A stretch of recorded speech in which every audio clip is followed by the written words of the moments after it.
can be very beneficial for your health, but some of you may have never even have tried yoga. Perhaps you're intimidated a little bit, or you think you're just not flexible enough.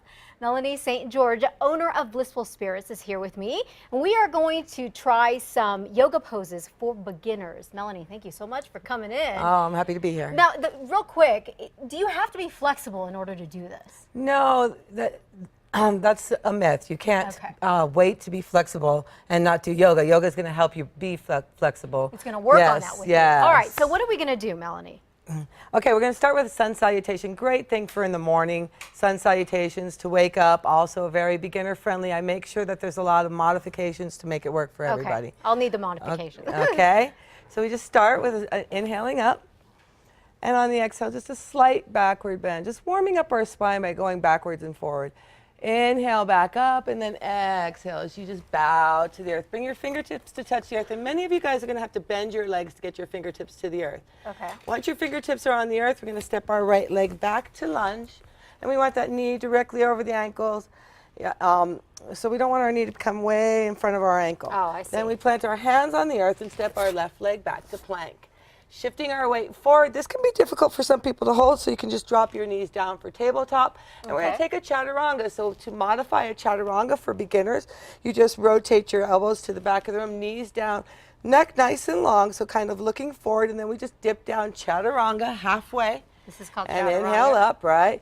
Chaturanga halfway, and then pressing through. Thighs can be on the mat for a lifted cobra.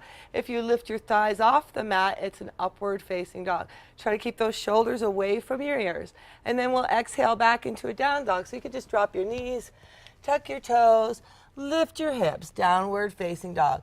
Think about melting your heart between your shoulders, hollow out your belly, and just starting to work your heels to the earth. Beautiful stretch for the hamstrings. Oh, this is not too bad. I can feel it in my heels. Yeah. Beautiful. And then we want to swing our right leg through, and that's really not accessible, swinging the right leg through for everybody. So we could also drop our left knee down, step our right leg forward, and then come back into that runner's lunge.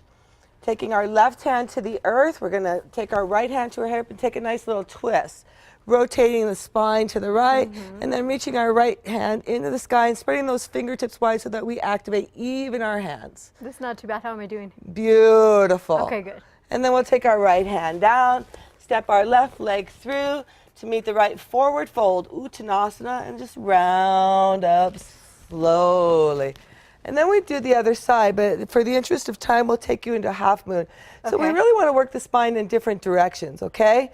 Backwards, forwards, and so now we're going to do side to side. So interlacing the fingers, you can release your index finger.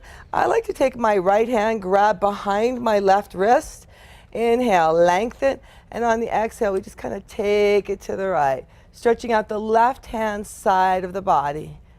Oh, yeah. Shoulders nice and square, hips nice and square. Really scooping your tailbone under and tightening up your thighs, draw your belly in.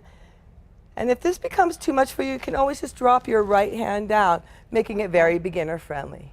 Inhale up, and we take the other side. This time, left hand we grab behind the right wrist and exhale to the left. Once again, trying to keep those shoulders square and try not to have them all the way up into your ears. Relax them away from your ears. Okay. Tailbone still scooped under.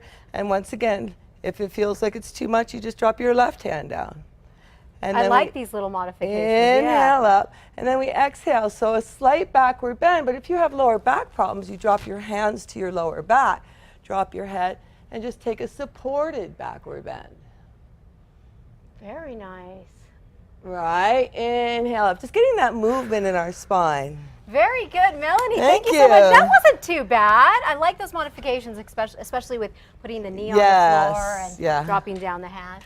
Thank you so much, Melanie, for coming in. Of course, more on what Melanie does is on our website, casa.com.